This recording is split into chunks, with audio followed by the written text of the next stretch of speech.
130 coppie di cuochi non professionisti si sfidano a Caorle in un campionato mondiale di barbecue. Sentiamo Anna Vitaliani.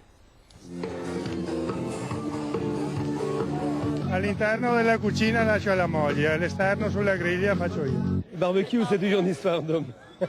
Secondo lei perché? Perché non fanno altro? Donne ai fornelli, uomini alla griglia, lo dicono i sondaggi, lo conferma la più grande manifestazione estiva di barbecue in spiaggia. Griglie Roventi, campionato mondiale a Caorle, Venezia, la finale con 130 coppie soprattutto di uomini. Kit da cucina uguale per tutti, carne veneta ad hoc, 4 costate, vino e birra a chilometro zero. Casa sua, chi fa la griglia? Beh, la faccio io. La faccio io. È vero. Testimone. Sì, è vero. E si gioca con spezie, aromi nostrani, ma soprattutto ricette esotiche sulla spiaggia di Caorle, tutte le nazionalità, indiani, sudamericani, africani.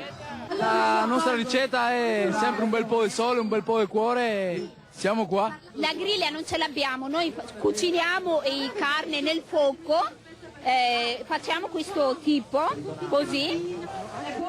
Ma alla fine la vittoria è tutta made in Veneto, al primo posto sul podio 2 amici di Noale, Venezia.